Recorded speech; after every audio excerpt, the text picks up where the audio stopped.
Eto, tinuwing na to dito. Oo. Nakakarga na sa tuwing. Siguro gusto niya naman So, DIY na start na eh. DIY. Paano nag-DIY? Nag-DIY may-ari nito? Oo, yung may-ari.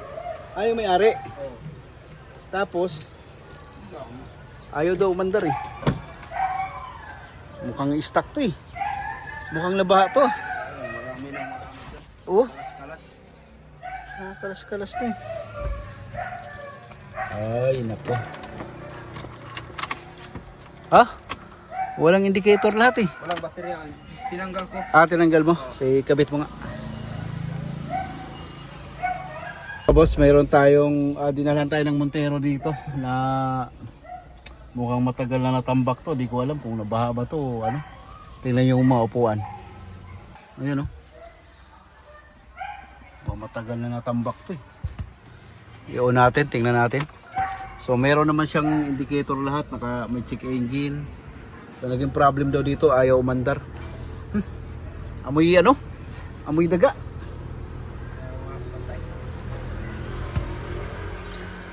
Dah. Maingay. Anong inop ko yung aircon. Start ko ha.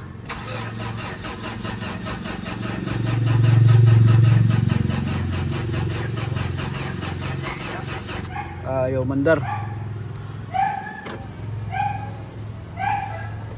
Bombahin mo nga yung ano yon? Pump, oh. Matigas ba? Hindi, malambot. Malambot, sige, bombahin mo lang. Kainti ah. Off me. Okay.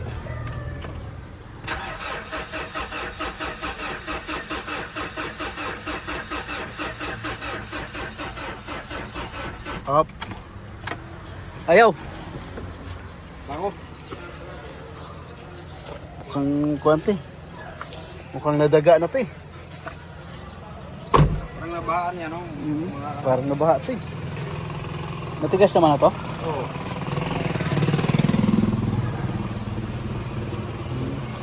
Meron pa ba tayong ano? Yung... Wala na yung, ano, pang... Pinalawang to eh. Nabaha yata to eh.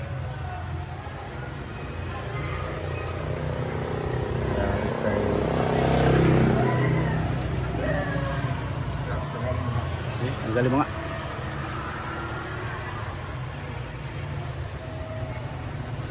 Kasama ba turbo nun, boss? On! Naka-on na? Off! On! Bakit naka-ano ba? Start! Start. Ah.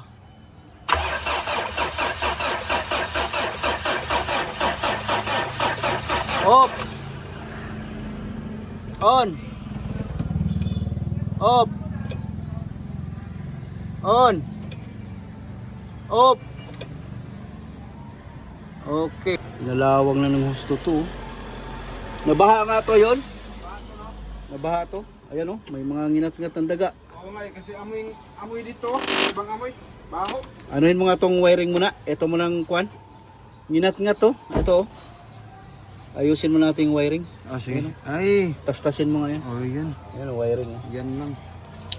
Mukhang ginaga ito eh. Okay. Ay nako. Baha.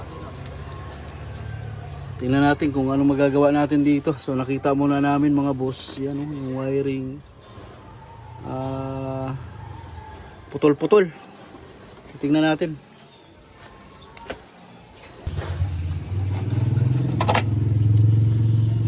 Ito, ingat-ngat. Injector. Dami. Ay, unahin muna natin yung mga putol-putol na wire.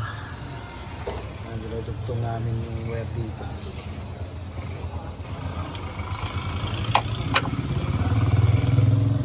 Saan boss?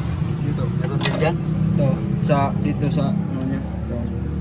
Dalawang wire din, putol. Tapos dito sa injector. Ito putol din. Ingat-ngat. Daming tayo ng ano. Dito pa yun. Meron pa? Ito.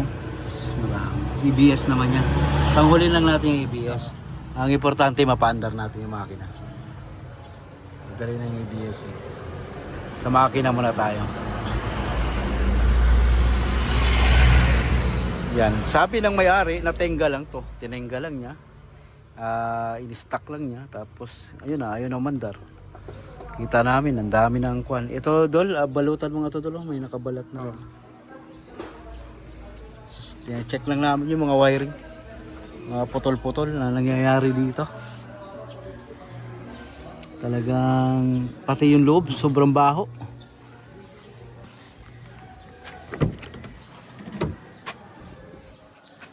Tinodas-todas nito dito yata.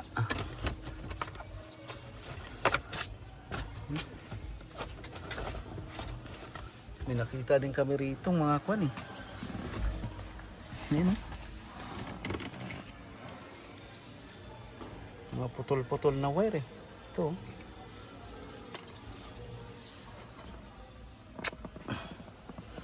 Bubuksan din namin to. Tapos dito, check up eh. Sobrang baho na eh. Yung pagka nag-on yung blower eh, sobrang baho. Sabi ko nga kay boss, di ba flooded to? Sobrang kilalawang naman na dito. Yan o. Itsura na ito.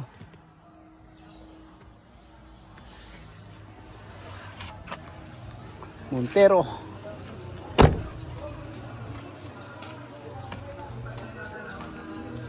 Inaayos ni Kalyabe yung mga wire dito na nakikita niyang putol.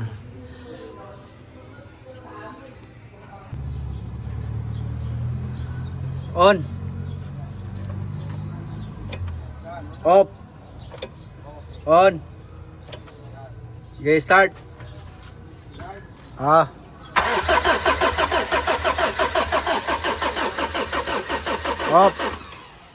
Saglit lang.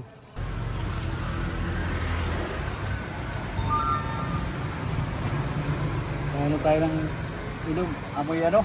Amoy tayo ng tiga. Magbubukas tayo ng dashboard nito.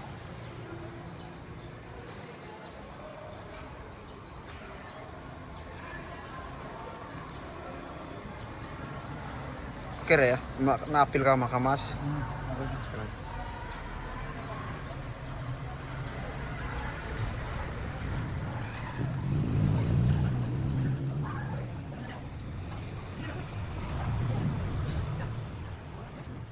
Isa pa na. Camshaft position sensor.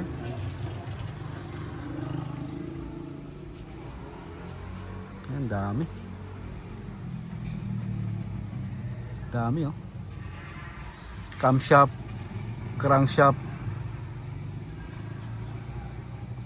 TPS, main low, no receive digital data. Hindi anak mangguwa eh. Ang daming active.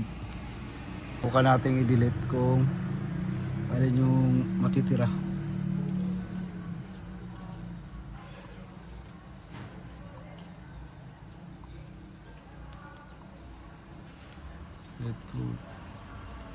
Delete naman siya lahat.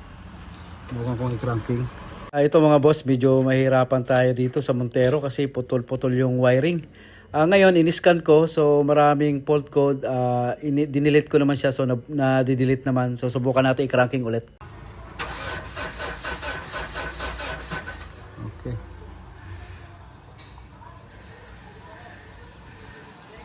Scan ulit natin. Alata mong inat nga talaga to. Kailangan natin buksan to. Dashboard.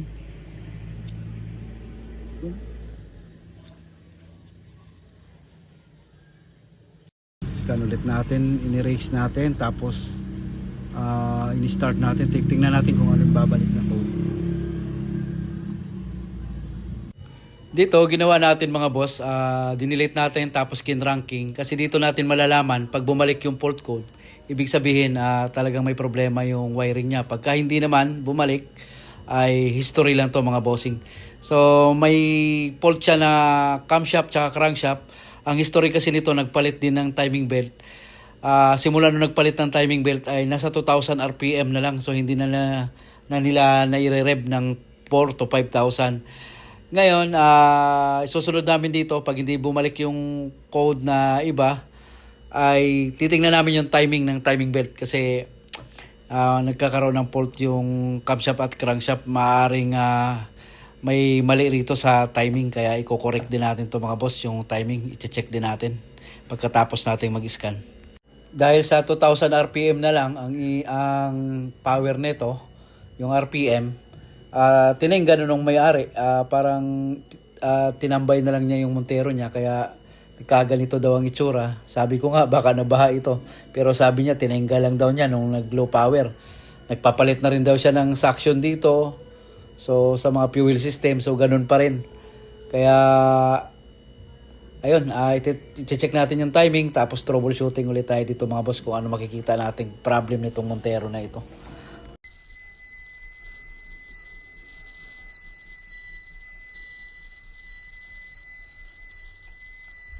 Ayan, pag cranking natin mga boss, bumalik nga yung code ng crankshaft tsaka camshaft, kaya duda ako na mali talagang timing nito sa lagay nila ng timing belt. Kaya bubuksan natin to mga bossing para malaman talaga natin kung sumablay ito sa pagka-timing ng timing belt. Alis ng isang ipin. Tapos injection pump, isang ipin din. Titingnan din natin yung balancer niya. Tanggalin ko na lang yan. Oo, please, isang ipin. Kaya nagkaroon ng code yung crankshaft sa camshaft sensor. Kaya siguro walang power. Ngayon, nung nagpalit ng timing belt na wala ng power, kung ano na pinalitan niya rito sa gilid. Nagpalit din siya? Oo, suction, pinalitan niya, andyan yung o-ring. Tapos, pinagluluwag, ano pa ba yung common rail sensor yata dito? Oo, kaya nagtagas-tagas din yung tubo doon. Galing mo. Baliktad yung timing belt pagkakalit eh. Oo, baliktad. Tingnan mo yung Pangalan niya nandun sa pangalan, nandun. pinsaminto. Leader, tama mo na lang ha. Tingnan natin kung mapa-under din natin. Kasi maraming hinat-ngat. May mga wire pa doon na sa may dashboard, sa ilalim. Amoy daga na yung amoy ng blower. Singo. Ha? Layo. Isang ipin, timing. Ganun din sa pressure pump. Isang ipin din, talon. Timing. Kaya may error na camshaft, crankshaft sensor. So ayan mga bossing, nag-timing na nga tayo rito sa timing belt. So tama na yung mga pointer nito. Ngayon nag-cranking kami nung inayos namin yung timing, ayaw pa rin umandar. Pero wala na yung fault ng camshaft tsaka crankshaft sensor. Ngayon ang tinesting naman namin ay fuel injector, kaya nagtanggal kami ng intake manifold tsaka valve cover na ito. Ngayon itong binubuksan namin mga boss ay ito yung pinarating namin na injector na surplus. Surplus po ang ikakabit natin, 4 na piraso, kasi yung dati niya ayaw na talaga mag-spray mga boss kahit anong gawin namin, no. Kaya nag-decide na lang kami na palitan lang namin ng fuel injector. Ito, magte-testing tayo rito sa pinarating nating fuel injector mga boss kung gagana ba itong surplus na pinarating natin.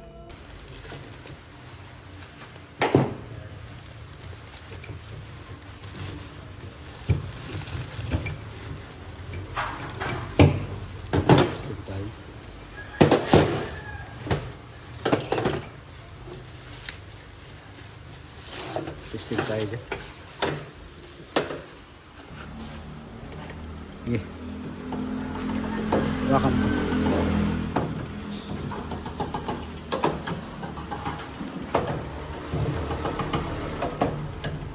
Sige, bumbay mo. Okay. Sige.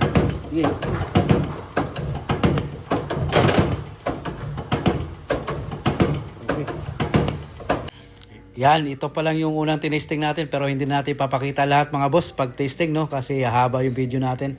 Ito ng mga 4 na piraso ay gumana siya, kaya sasalpak na natin doon sa Montero. Tingnan natin naman kung aandar na ba.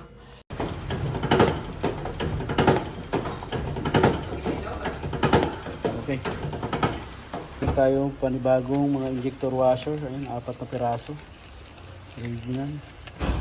Yan. Ayan na, nakasalpak na yung ating fuel injector. Tingnan na natin to mga boss kung mapapaandar na. So kulang na lang dito, valve cover, tsaka intake manifold, tapos yung EGR throttle body. So i-start na natin yan. Yeah! Yeah!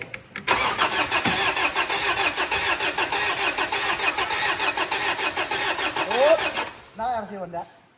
Sige lang, baka lang. Kusog-kusog pa nga. Yeah. Sige lang. Yeah! Fire.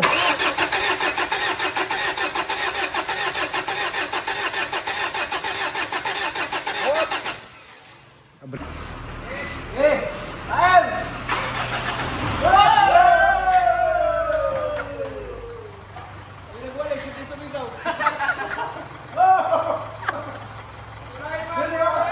Mandar din.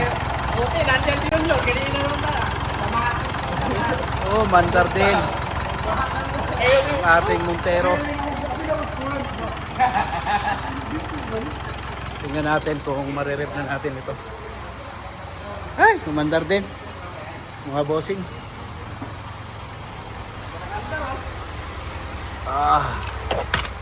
RPM. Kaso, kuha na. Umiilaw na yung kuhan, gasolina.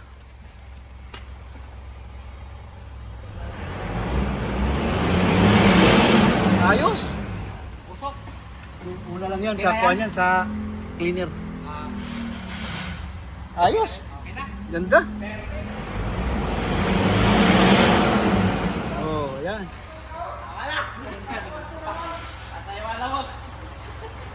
Berting ko sa pag-ibang bukot ni... Ayos. Dali. Andar na. Hindi, ano mo yan? Ano lang. So, dami na yung ginawa natin dyan. Wiring doon, putol-putol. Timing, mali yung timing. Camshaft sensor. Hindi nakapasok na maigi. Yung mali nga timing na yan. Pang-last natin, injector na. Injector na. Wala na. Pang-last natin, maluwag yung tubo. Ayaw man. Sinunsala rin yan, no? Kaya pala cranking ng cranking, bumabaha na doon sa ilalim eh. Ay, thank you Lord. At hindi na magtatagal sa amin yung Montero. Naka-under, wala pa yung puting yan. Hindi pa na injector coating. I-injector coating pa ni Kalyabing Chammer yan mamaya.